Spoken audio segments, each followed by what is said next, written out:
जय हिंद।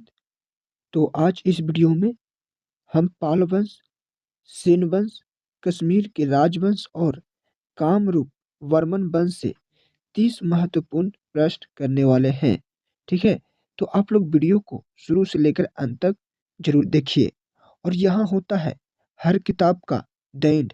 तो अगर आपको भी करना हो हर बुक को द एंड, तो अभी वीडियो को लाइक कर दीजिए और चैनल को सब्सक्राइब कर लीजिए। ठीक है, क्योंकि आपको डेली बुक से टॉपिक वाइज क्वेश्चंस मिलता रहेगा और अभी आपको डेली खान सर के पॉकेट जिक के समान ज्ञान से प्रश्न मिलता रहेगा सुबह 5 से 6 के बीच में। ठीक है, तो चलिए बिना टाइम गवाए चलते हैं प्रश्न की ओर।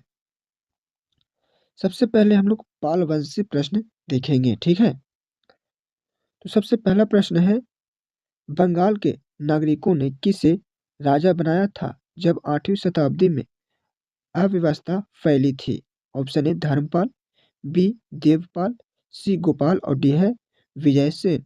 सही आंसर ऑप्शन सी गोपाल। 8वीं शताब्दी में बंगाल में राजनीतिक और सामाजिक अव्यवस्था फैल गई थी। उस समय स्थानीय नागरिकों ने गोपाल को राजा के रूप में चुना। गोपाल पाल वंश के संस्थापक थे और उन्होंने बंगाल में सुव्यवस्थित स्थापित की।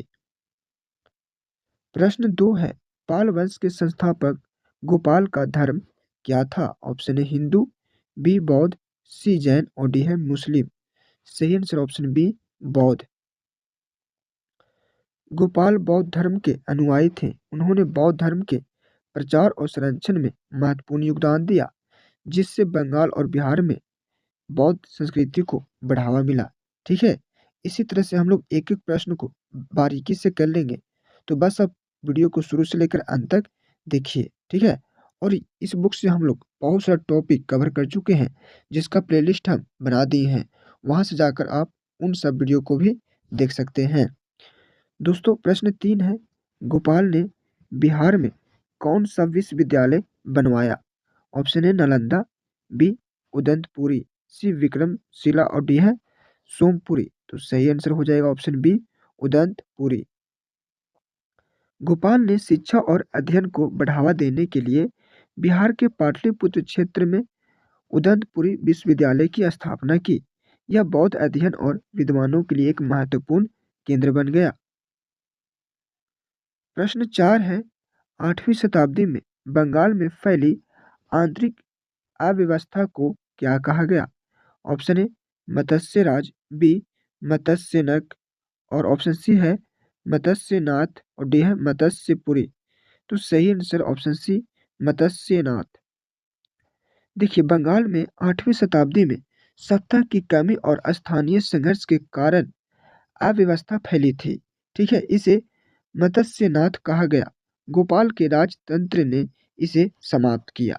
ठीक है, चलिए अगला प्रश्न 5 है, धर्मपाल ने किस प्रसिद्ध बौद्ध विहारों की स्थापना की?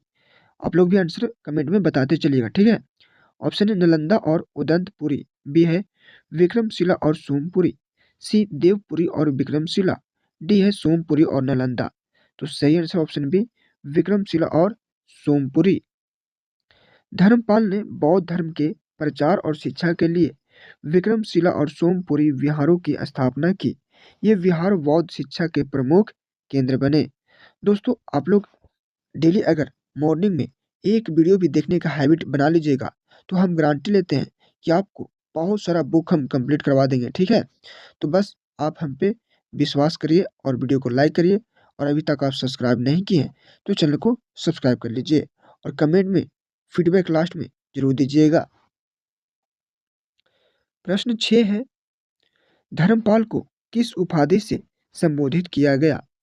ऑप्शन ए उत्तरापथ स्वामी, बी परम सौगत, सी बौद्धनाथ और डी है धर्म सिंह। सही आंसर ऑप्शन ए उत्तरापथ स्वामी। धर्मपाल को उत्तरापथ स्वामी की उपाधि दी गई क्योंकि उनका शासन उत्तर भारत में बौद्ध धर्म और शिक्षा को मजबूती देने के लिए महत्वपूर्ण था। प्रश्न 7 है, पाल वंश का सर्वाधिक शक्तिशाली शासक कौन माना गया? Option A Gopala, B Dharmapala, C Devapala और डी है विजय सेन। तो सही आंसर ऑप्शन सी हो जाएगा देवपाल। देवपाल पाल वंश का सबसे शक्तिशाली और प्रभावशाली शासक माना जाता है। उसने अपने साम्राज्य का विस्तार उत्तर भारत और बंगाल तक किया और शासन की स्थिरता को सुनिश्चित किया। प्रश्न 8 है, देवपाल ने सुमात्रा और जावा के शैलेंद्री वंश के लिए क्या अनुदान दिया? ऑप्शन ए भूमि, बी 5 गांव, सी सोना और डी है सेना। तो सही आंसर हो जाएगा ऑप्शन बी 5 गांव। देवपाल ने विदेशों में बौद्ध धर्म के प्रचार को बढ़ावा देने के लिए सुमात्रा और जावा के शैलेंद्री वंश को 5 गांवों का अनुदान दिया। यह उनके धर्म और विदेश नीति का प्रतीक था। प्रश्न 9 है, पाल वंश के शासक किस धर्म के अनुयायी थे? ऑप्शन ए हिंदू, बी बौद्ध, सी जैन, डी मुस्लिम। सही आंसर हो जाएगा ऑप्शन बी बौद्ध। पाल वंश के सभी शासक बौद्ध धर्म के अनुयायी थे। उन्होंने बौद्ध धर्म के संरक्षण और शिक्षा में बड़ी भूमिका निभाई। प्रश्न 10 है, पाल वंश के समय में किस साहित्यिक विद्या का विकास हुआ? ऑप्शन ए गौड़ रीति, बी खजुराहो शैली, सी पांडुलिपि शैली और डी है विद्यानंद शैली। सही आंसर ऑप्शन ए गौड़ रीति। ठीक है, देखिए अभी 7 मिनट हुआ है और आपको 10 प्रश्न हम कंप्लीट करवा चुके हैं। ठीक है, पाल वंश के शासनकाल में गौड़ रीति नामक साहित्यिक शैली का विकास हुआ। यह शैली बंगाल और बिहार में कविता और साहित्यिक कृतियों में प्रमुख रही। तो दोस्तों अब हम लोग सेन वंश से प्रश्न करेंगे। ठीक है, तो पाल वंश के पतन के बाद बंगाल का शासन किस वंश के हाथों में आया? तो इसका ऑप्शन है ए में वर्मन वंश, बी लोहार वंश, सी सेन वंश और डी है उत्पल वंश। सही आंसर ऑप्शन सी सेन वंश। तो जाहिर सी बात है कि पाल वंश का दैंड हुआ तो सेन वंश का क्या होगा शुरुआत। पाल वंश के कमजोर पड़ने के बाद बंगाल में सेन वंश ने सत्ता संभाली। सेन वंश ने बंगाल में हिंदू धर्म और प्रशासनिक स्थिरता को पुनर्स्थापित किया। प्रश्न 12 है, सेन वंश की स्थापना किसने की? Option A Vijay Sen, B Samanta Sen, C Ballal Sen और डी है लक्ष्मण सेन। तो सही answer option B Samanta Sen. Sen वंश की नींव सामंत सेन ने रखी। उन्होंने बंगाल में अपने साम्राज्य का विस्तार किया और हिंदू धर्म के संरक्षण पर जोर दिया। प्रश्न 13 है, सेन वंश की राजधानी क्या थी? Option A Nalanda, B Vikramshila, C नदियां यानी कि लखनौती और डी है राढ़। तो सही आंसर ऑप्शन सी नदिया यानी लखनौती।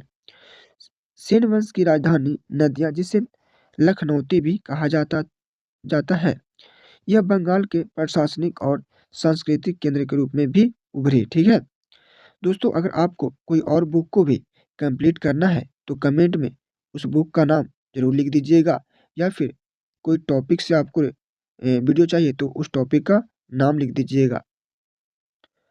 प्रश्न 14 है, लक्ष्मण सेन किस वर्ष गद्दी पर बैठा?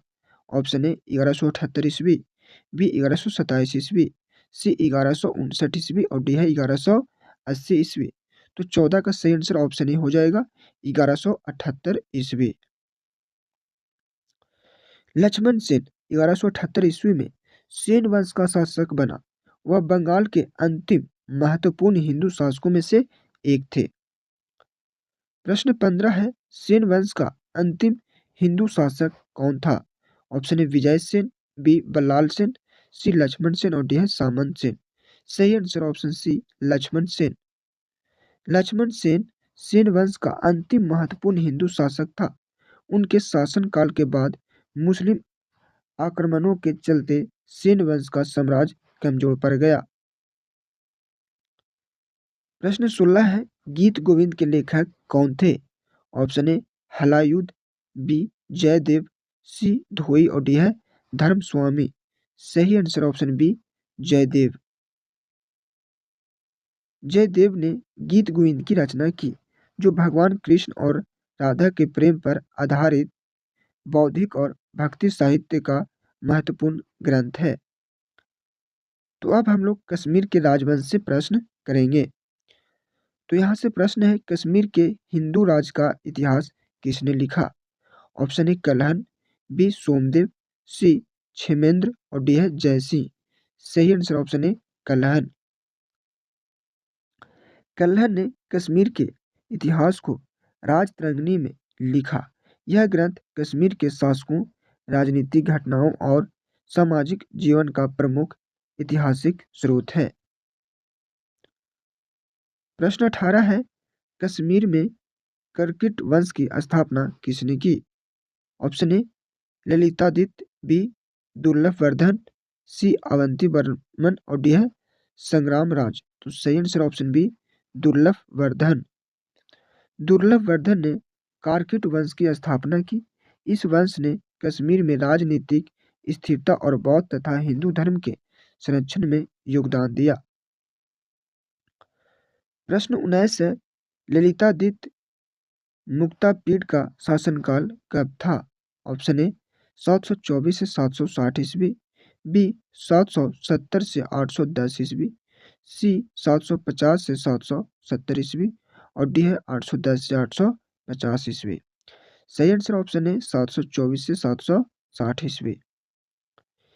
ललितादित्य मुक्तापीड़ कारकिट वंश का प्रमुख और शक्तिशाली शासक था। उनके शासनकाल में कश्मीर ने राजनीतिक, सांस्कृतिक और सैन्य दृष्टि से उच्च स्तर प्राप्त किया। प्रश्न 20 है, कारकिट वंश का अंतिम शक्तिशाली शासक कौन था? Option A Lalitaditya, B Jayapida Vinayaditya, C Avanti Varman और डी है क्षेमेंद्र। सही answer option B Jayapida Vinayaditya. Jayapida Vinayaditya Karkota वंश का अंतिम शक्तिशाली शासक था। उनके शासनकाल में वंश की सीमा और साम्राज्यिक प्रभाव अपने चरम पर था। प्रश्न 21 है, अवंतीपुर नगर की स्थापना किसने की? Option A Lalitaditya, B Avanti Varman, C Sangramaraja और डी है जयसिंह। सही answer option B Avanti Varman. Avanti Varman ने कश्मीर में अवंतीपुर नगर की स्थापना की। यह नगर प्रशासनिक और सांस्कृतिक गतिविधियों का केंद्र था। प्रश्न 22 है, कश्मीर ने 50 वर्षों तक शासन करने वाली महत्वाकांक्षा शासिका कौन थी? Option A Rani Lakshmi, B Rani Vidya, C Rani Somadevi और डी है रानी मिहिरा। सही answer option B Rani Vidya. Rani Vidya ने लगभग 50 वर्षों तक कश्मीर में शासन किया। वह कश्मीर की राजनीति में प्रभावशाली और महत्वाकांक्षी शासिका मानी जाती है। प्रश्न 23 है, लोहार वंश का संस्थापक कौन था? ऑप्शन ए संग्रामराज, बी हर्ष, सी जयसिंह और डी है अवंती वर्मन। सही आंसर ऑप्शन ए संग्रामराज। संग्रामराज ने लोहार वंश की स्थापना की और कश्मीर में स्थिर शासन प्रदान किया। उनका शासन धर्म और प्रशासनिक सुधारों के लिए प्रसिद्ध था। प्रश्न 24 है, कश्मीर में जयसिंह किस वंश का अंतिम शासक था? ऑप्शन ए उत्पल वंश, बी लोहार वंश, सी कॉर्किट वंश और डी है वर्मन वंश। तो सही आंसर ऑप्शन बी लोहार वंश। जयसिंह लोहार वंश का अंतिम शासक था। उनके शासनकाल में कल्हण ने राजतरंगिणी पूरी की। प्रश्न 25 है, कल्हण ने किस शासक के शासनकाल में राजतरंगिणी पूरी की? Option A Jaisingh, B Lakshman Sen, C Dharmapal और डी हर्ष। तो अभी बताए हैं, चलिए इसका आंसर बताइएगा। तो इसका सही आंसर हो जाएगा ऑप्शन ए जयसिंह। कल्हण ने अपने साहित्यकार राजतरंगिणी को जयसिंह के शासनकाल में पूरा किया। इस ग्रंथ ने कश्मीर के इतिहास और शासकों का विस्तृत विवरण प्रस्तुत किया। प्रश्न 26 से 11वीं शताब्दी में क्षेमेंद्र ने कौन सी रचना की थी? ऑप्शन ए कथा सरित सागर, बी है वृहत कथा मंजरी, सी गीत गोविंद और डी दान सागर। सही आंसर ऑप्शन बी वृहत कथा मंजरी। क्षेमेंद्र ने 11वीं शताब्दी में बृहत कथा मंजरी की रचना की। यह रचना कथा साहित्य की उत्कृष्ट कृति मानी जाती है। तो अब हम लोग कामरूप के वर्मन वंश से प्रश्न करेंगे। तो यहाँ से प्रश्न है, कामरूप के प्रथम ऐतिहासिक राजवंश की स्थापना किसने की? ऑप्शन ए समुद्रगुप्त, बी पुष्यवर्मन, सी भास्कर वर्मन और डी है अवंतीपुर। सही आंसर ऑप्शन बी पुष्यवर्मन। पुष्यवर्मन ने कामरूप में वर्मन वंश की स्थापना की। यह वंश ऐतिहासिक दृष्टि से पहले दर्ज किए गए राजवंशों में से था और उसने कामरूप के क्षेत्र में स्थिर शासन स्थापित किया। प्रश्न 28 से, कामरूप वर्मन वंश के आरंभिक शासक किस साम्राज्य के अधीन थे? ऑप्शन ए पाल साम्राज्य, बी गुप्त साम्राज्य, सी लोहार वंश और डी है उत्पल वंश।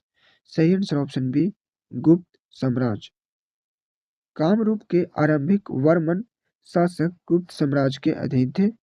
गुप्त साम्राज्य के पतन के बाद इस क्षेत्र में वर्मन वंश स्वतंत्रता और राजनीतिक स्थिरता स्थापित करने लगा। प्रश्न 29 है, कामरूप वर्मन वंश की राजधानी क्या थी? Option A Pragjyotish, B Nalanda, C Avantipur और डी है लखनौती। सही answer option A Pragjyotish. Pragjyotish Kamarupa Varman वंश की राजधानी थी। यह नगर प्रशासनिक, सांस्कृतिक और धार्मिक गतिविधियों का केंद्र माना जाता था।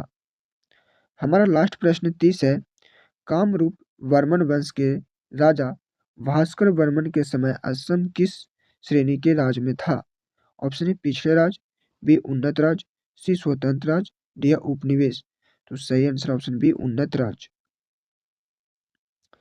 भास्कर वर्मन के शासनकाल में कामरूप एक उन्नत राज था। इस समय राज्य का प्रशासन, संस्कृति और अर्थव्यवस्था काफी मजबूत और संगठित था। तो दोस्तों यहाँ से प्रश्न हो गया है डन। ठीक है, यानी आज हम लोग 3 टॉपिक कवर कर चुके हैं। इसी तरह से डेली हम टॉपिक वाइज क्वेश्चंस करते रहेंगे। तो बस आप लोग वीडियो को लाइक, चैनल को सब्सक्राइब कर दीजिए और कमेंट में फीडबैक जरूर दीजिएगा। तो डेली आपको मॉर्निंग में सुबह 5 से 6 बजे वीडियो मिल जाएगा। तो आप मॉर्निंग में देखने का हैबिट बना लीजिए। तो मिलते हैं अगले वीडियो में अगले टॉपिक पर।